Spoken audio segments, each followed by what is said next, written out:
नमस्कार मित्रों, सत्य संगीत चैनल के एपिसोड 35 में मैं सत्यजीत सत्यार्थी आपका स्वागत करता हूं। मित्रों, इस एपिसोड में गुरु रविदास के एक दोहे और उसके जस्ट ऑपोजिट मीनिंग वाले रामचरितमानस की एक चौपाई पर बात की जाएगी। मित्रों, सल्तनत काल में एक महान कवि व समाज सुधारक हुए रविदास उर्फ रैदास।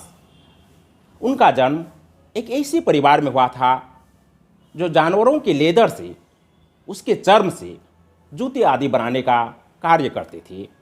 इस प्रकार के कार्य करने वालों को चर्मकार या चमार कहा जाता था और दुर्भाग्य से इन्हें अछूत, अनटचेबल समझा जाता था।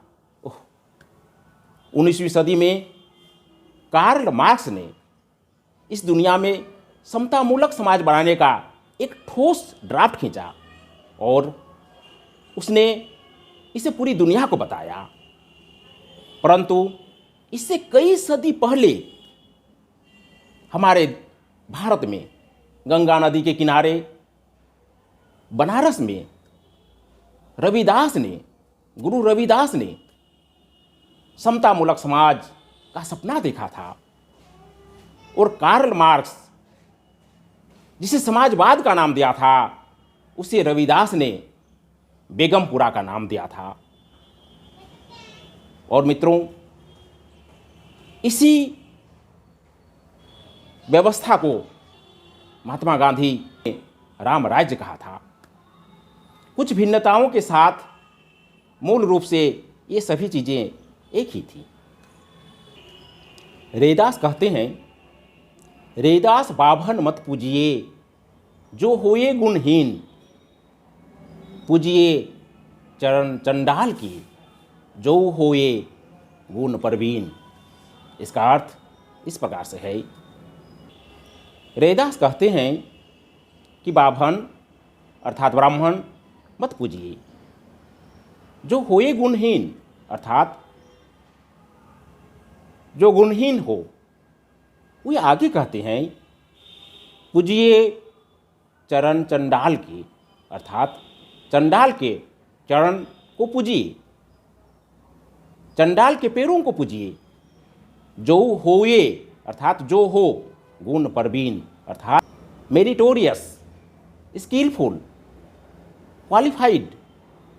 रैदास कहते हैं कि जन्म से यदि कोई ब्राह्मण है, यदि किसी का जन्म ब्राह्मण जाति में हुआ है, लेकिन यदि वह मेरिटोरियस नहीं है, स्किलफुल नहीं है, क्वालिफाइड नहीं है, तो वह पूजा के योग्य नहीं है। इसके विपरीत यदि किसी का जन्म चंडाल जाति में हुआ है, किसी अछूत समझे जाने वाली जाति में हुआ है, किसी निम्न जाति समझे जाने वाली जाति में हुआ है, लेकिन यदि वे मेरिटोरियस हैं, स्किलफुल हैं, क्वालिफाइड हैं, तो वे पूजा के योग्य हैं, तो वे सम्मान के योग्य हैं, तो वे उचित पद के योग्य हैं। एक वाक्य में कहा जाए तो यहाँ रैदास जाति व्यवस्था को सिरे से खारिज करते हैं। मित्रों, रैदास सल्तनत काल में हुए थे। रविदास उर्फ रैदास, गुरु रैदास सल्तनत काल में हुए थे, जिसे भारत के इतिहास में मध्यकाल कहा जाता है। उसी मध्यकाल में मुगल काल हुआ, सल्तनत काल के बाद मुगल काल।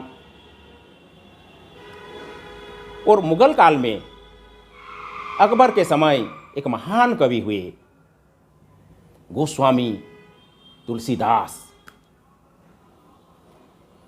तुलसीदास जी का लिखा ग्रंथ रामचरितमानस उत्तर भारत की हिंदी पट्टी में काफ़ी प्रसिद्ध है, काफ़ी समादृत है।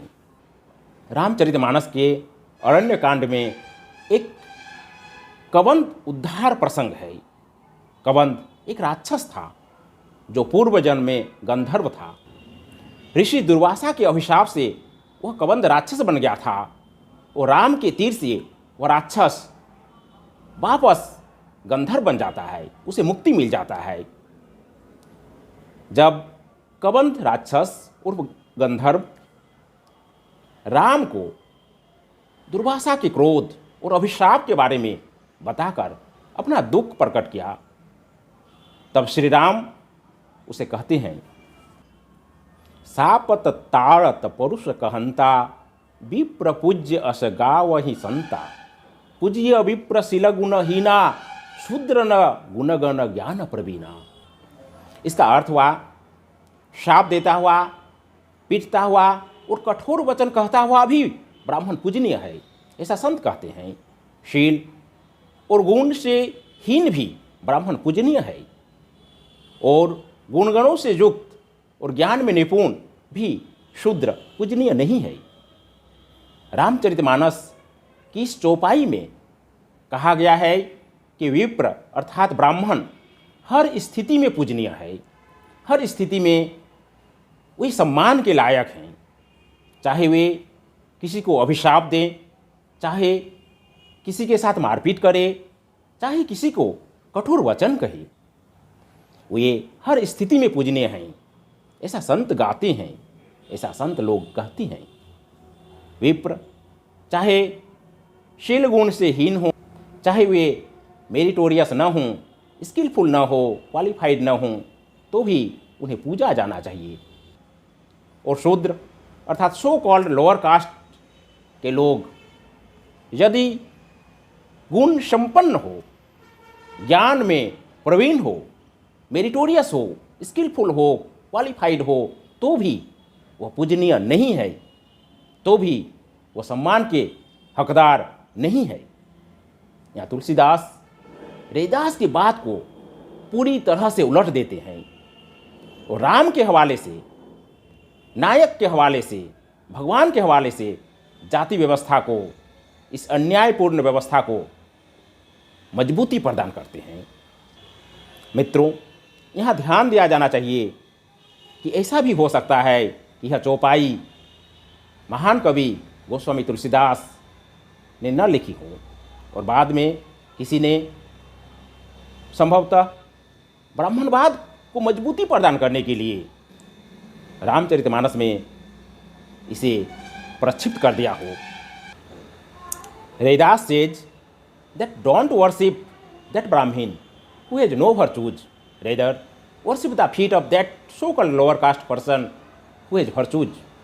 The Chopai of Ramcharitmanas says through Lord Sri Ram that saints say that a Brahmin is always worthy of worship, even if he curses someone, beats someone, says harsh words to someone, even if he is characterless, and even if he has no qualities, and a so-called lower caste person who is virtuous and knowledgeable cannot be worshipped.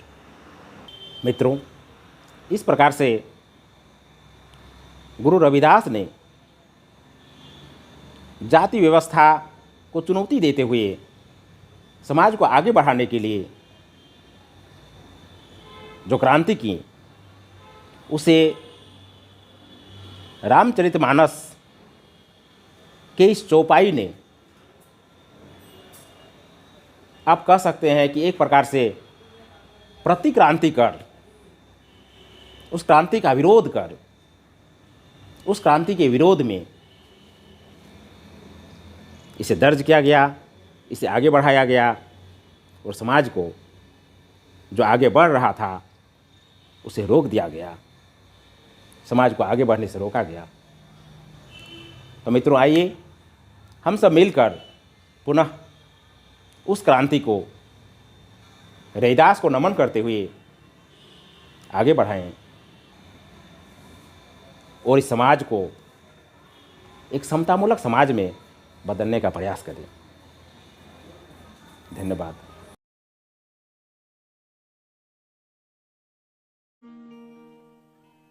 अब भगवान ने जो लिखा उसको भी हम ना माने तो ये तो अज्ञानता हो गई ना।